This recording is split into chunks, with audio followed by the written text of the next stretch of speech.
Hey there, good evening. Opening ceremonies not needed with this program. We are here every week of the year, steady as she goes. It's the FOX6 Sports Blitz. You see Brandon Cruz, you see Lily Zhao.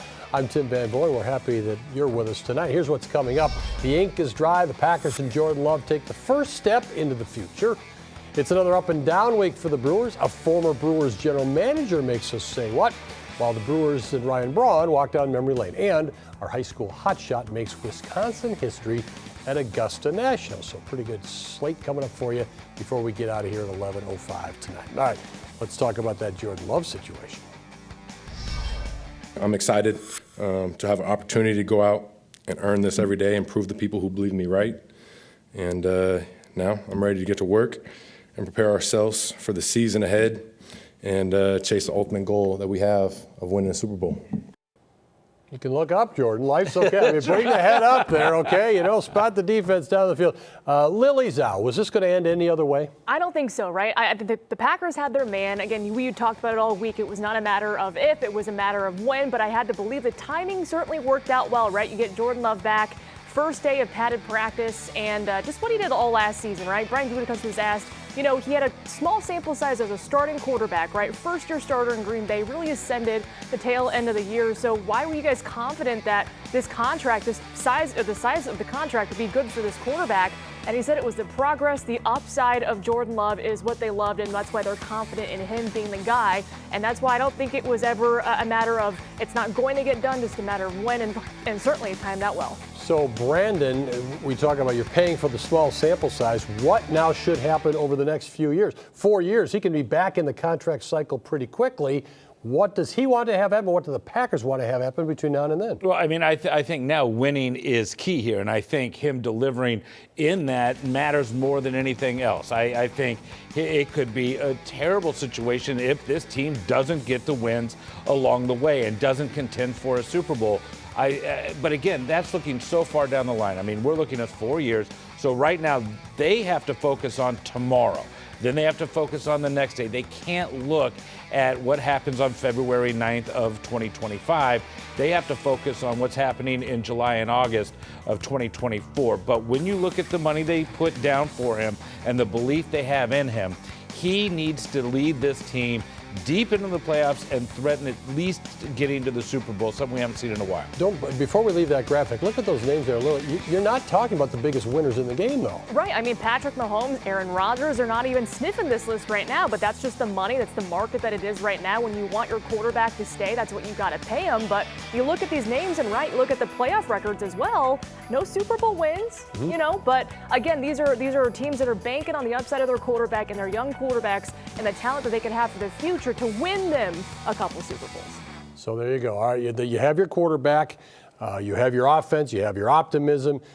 Do the Packers have a defense? That's been the whole talk because with Jordan Love not being there, we have seen this defensive line dominate all of these practices and workouts until Jordan Love showed up to practice on Saturday.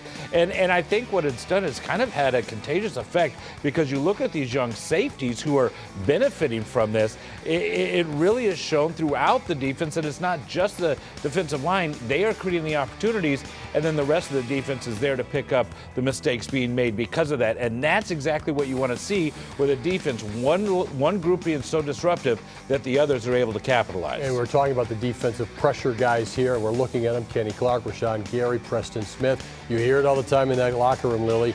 One unit helps the other. Brandon mentions the safeties.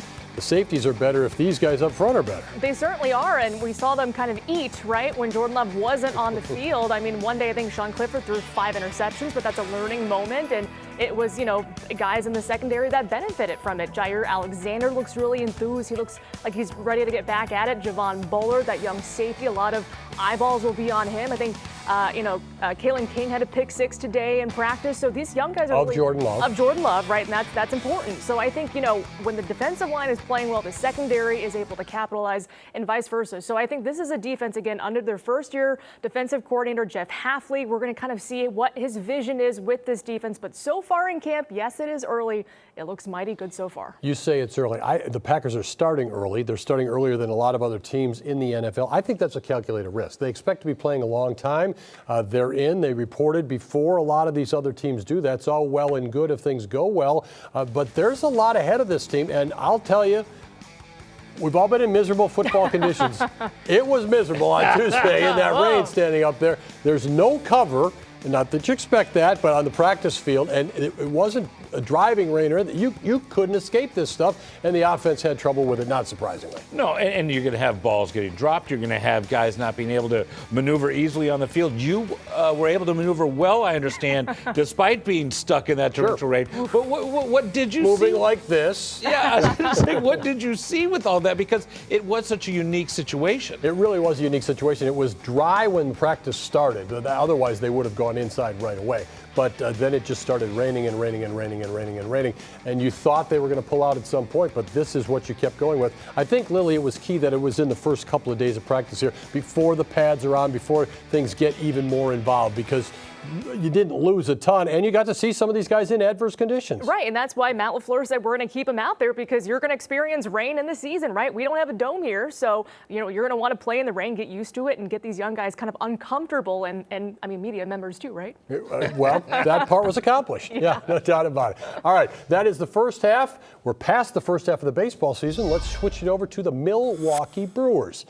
Still leading their division. Brandon, you were at the ballpark today. And we say on the bottom of the screen there, the good, the bad, the ugly. Kind of describes the week. Couldn't score many runs until today. Won 2 of 3 against the Cubs, though, on the road. Lost 2 of 3 to the Marlins. And that's the surprising thing, is because the Marlins are a team that is so bad right now. I mean, they're starting to trade away guys. In fact, their leadoff hitter from Friday night was traded before Saturday's game. So they're in the process of selling some guys to be able to build for their future. So they're really kind of in disarray, yet they came in seemingly playing free and loose. And it felt early on the Friday and Saturday that the Brewers were a little tight. They weren't playing loose like they have all season. And I think you could sense that with the way that Pat Murphy was after Saturday night's loss. He was a little short, a little touchy, something we haven't really seen this year. Mm-hmm. And I'm thinking that they just needed a reset. They got one on Sunday, but what it is, they're making errors. You mentioned they weren't hitting the ball, so they're kind of in a funk. And even though they get a win today, they need to kind of start stacking wins to get back to being confident, I think. I think it's fair to describe them as ragged this week, offensively and defensively. The pitching a little up and down. That probably wasn't really the problem. If it was before the break, they'd look like, okay, we need a break. It's after the break, Lily. They started well, but this weekend wasn't particularly strong. Do you have any doubts about where things are for this club? I don't think just yet, but I think this team does kind of need a reset, right? I mean, the offense, yes, it was struggling. Yeah, you have to put Christian Yelich, their hottest hitter at the plate, on the injured list. We'll see when he returns, hopefully before the end of the season. So you lose that big chunk of the offense, but then you look, of course, at, you see Christian Yelich there. He was still batting .315. That batting average guy still tops in the National League right now, which is kind of spectacular considering how, we haven't seen Christian in quite some time with the hit. But that being said, I feel like the bullpen, when you invest in that as well, they're getting taxed a little bit. And so you're looking at the Cardinals and the Pirates. They're kind of still hanging in there, right? This is still a long season. We still have a lot of games to go. So it's not like the Brewers can just cruise to the finish line. The Cardinals and Pirates are still right there. So Milwaukee has to find a way to keep on winning games. But I think the bullpen was a little taxed. The starting pitching kind of took a lot of they got rocked a little bit early on. So Brewers team hopefully can kind of reset and get back to their winning ways if they want to keep these guys kind of off their tails. And the Cubs on the numbers, they're buyers today, not sellers. Maybe that was a surprise. But maybe don't write those Cubs completely off. Bryce Terang continues to just make play after play after play. How important is that when you talk about you get some inconsistency with your offense and you don't really know with your pitching, and they're still trying any number of arms and acquiring arms? How important is consistent defense? It's huge, and we've heard for years that the Brewers build their team on defense up the middle. And on Sunday, today, he showed how important that was. In 2 separate at-bats, back-to-back in the 3rd inning, the Marlins had the bases loaded, and base hits were for sure on these plays. Instead, he dives to his left to make the first out. The next play, to the right, and he makes these diving grabs that saves at least 4 runs in this game. And basically, to me, is the difference between them winning or getting swept. And again, that was the 3rd inning, but it's because of play like that. And to a man, everybody in that clubhouse says this guy deserves the Gold Glove. Even Devin Williams say the Platinum Glove. So he is critical, and so is everybody else defensively. But you really see Bryce Terang saving runs left and right. Braves come in, they're pretty good. You're going to play the Braves again on the road pretty soon. But you have Devin Williams back, and you talked about Christian Yelich a moment ago, Lily, and you said when he comes back, that's a big difference from what we heard when he first went out, like if he comes back this season. What's your injury prognosis now as you gaze in on things? Right. I think from all indications, right, he's kind of taking the treatment route versus, of course, opting for a season-ending surgery, which, I think manager Pat Murphy alluded to. He will need surgery at some point, but hopefully it is in the offseason, and maybe that won't affect him coming back for the following year. But I think right now the hope is that he comes back before the end of the season because they're going to need him, right? I mean, it just was such a shame that he had to miss a month earlier in the year with that back injury. It's been very finicky for him throughout his career, and especially this season. But now the hope, again, is that he can come back before the end of the regular season, and hopefully that can boost this Brewers team, who certainly lost a big piece of their offensive puzzle. Absolutely. Speaking of big offensive pieces, when the Brewers were good, in recent memory at least, Brian Braun had a lot to do with that. He was the man of the hour out there today. He was, and a lot of these guys on this team took time this morning to come out of the dugout, sit in the stands, and watch the ceremony of Ryan Braun being inducted into the Walk of Fame for the Brewers. And what it does is I think it sets kind of an example on the field of what you can do here and the success you can bring. I mean, the things that Ryan Braun accomplished were pretty big, and he led this team to the playoffs 5 different times. This team wants to get to the playoffs again. And just by seeing it and soaking that in, I think it says a lot about the organization in trying to keep the history of this organization alive. Not every team does it. This team is starting to do it very well. Absolutely. And, say what you want about how it occurred. He won an MVP. You don't win MVPs on fluke. No. Christian Yelich walks around here as an MVP guy, and obviously Ryan Braun was an MVP guy as well. We're rolling along here. We appreciate you staying with us here.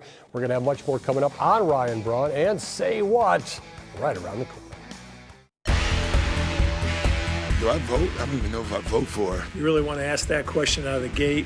I just like getting people's attention with something. My significant other thinks he's sexy, so. Wow. That was interesting. Was that Taylor Swift? And then some evenings, I'll go and grab a whiskey, sit out on the patio, pull up the YouTube highlights. And there's a lot of highlights. I'm drunk at the end of the night. Yes.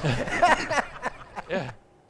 Welcome back to the FOX 6 Sports Blitz. There's former Brewers general manager Doug Melvin talking about Ryan Braun, and he's right? I mean, Ryan Braun had a lot of highlights in his career, especially in Milwaukee, and just for what he did on the field for this Brewers team. But again, everybody in town today to honor Braun. He was inducted into the Brewers Walk of Fame, and Brandon, you were there this morning for the induction, so set the scene for us. Yeah, no, it was really kind of exciting, especially for Ryan and his family. He honored him. He personally honored Bob Uecker there, which, they are so close, and they had always been close. Ryan continues to be very close with the owners, the Atanassios, their neighbors in California. He also had some old teammates there, and they kind of spanned his career here, which was interesting. I mean, you had guys like you see Mike Cameron back there, and right there you see Mark Moustakas, and all these guys shared moments with him. And the one thing that was the common theme was his confidence. They never said cocky, but they talked about his confidence, and he still seemed the same as he was when he was here playing. He had the same attitude, the same persona, the same confidence. And that's why people like Ryan Braun, right? He was a great player, a good teammate. And Tim, when you look at what he did for the Brewers in 14 years, a 6-time All-Star, his legacy certainly has some wrinkles to it. So how would you encapsulate his career and legacy in Milwaukee? You're looking at clutch. You can't think of Ryan Braun and not think about clutch. I mean, some of the blows he delivered were so momentous in franchise history. He'll always have a complicated legacy, Lily, because he very publicly denied taking performance-enhancing drugs, and then, of course, had to walk back through that denial, ended up being suspended for time going forward. So that's part of his legacy, and that was after an NL MVP season. But then you see the bat here and the home runs, the clutch gene that he seemed to have. And he was a phenom. Nowadays, you still don't get those many phenoms who just come up from the majors, and you couldn't wait to see this guy in his first game. Brandon, you've seen games at Petco Park. He comes up as rookie. I remember watching that first game, like he's taking aim at that Western Supply sign out there in San Diego. It was an RBI double. Right. I mean, Brian Bry, here he finally was. Right. And I think, Brandon, you talk about his greatest hits. It was, what he did at the plate, but also what he did as a teammate. Yeah, and that's what's interesting. He took a while to grow as maybe the leader of the clubhouse, but it really showed in the playoffs in 2019. They were playing a wild card game on the road in Washington, D.C. against the Nationals. They're leading late, but then Trent Grisham makes an error in right field. And it was brutal. It really hurt it. And you're going to see it right here. Juan Soto hits one to right, and then, look, he boots that. And that turns the game around from the Brewers winning to a loss. Their season comes to an end. We go into the clubhouse afterward. At first, we were prepared for a celebration. Everything changed at that moment. And obviously, they knew going in, we wanted to talk to Trent Grisham.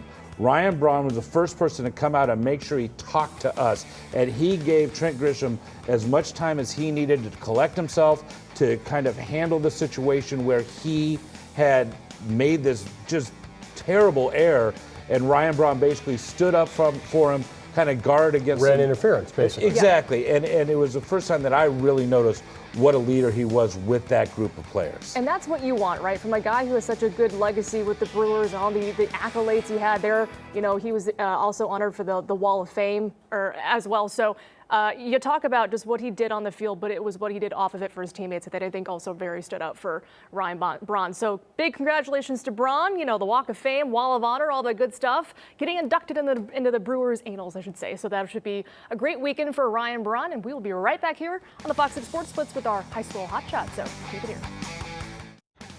Welcome back. She put in the work and achieved a lifelong dream, but only after fighting through a scary life event. Here's this week's FOX6 High School Hot Shot.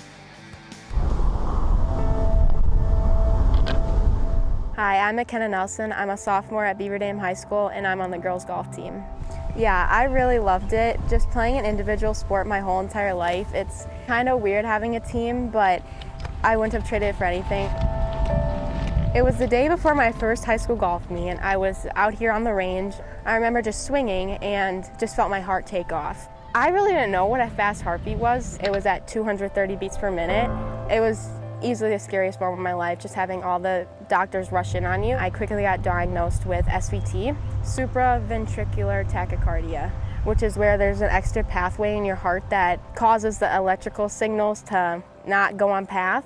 It came to me with so much anxiety. I ended up losing my love to practice and losing my love to just be out on the golf course. I just came to the decision that I should probably get the ablation, which is where they just freeze off the extra pathway and you never have to worry about it ever again. It went from having so much fear to no fear. Since I was 6 years old, I competed in drive, trim, putt. You just go through local, sub-regional, and then regional, and then only one goes on to Augusta, so it's a long process. I've been there twice. I remember every single camera on the 18th green panned to me, and I was like, oh, now I know. I won. It was truly unbelievable, something that I've dreamt about ever since I was 6 years old. It will be definitely one of my favorite chapters of my life. I loved playing in all the amateur events that Wisconsin has. Yeah, I really just like playing with the big girls, I guess you can say. Last year I qualified for the U.S. Women's Amateur Floorball. It was my first USGA event I qualified for. I was the youngest person to win the Women's State Match Play, and I was the youngest Women's Amateur Player of the Year.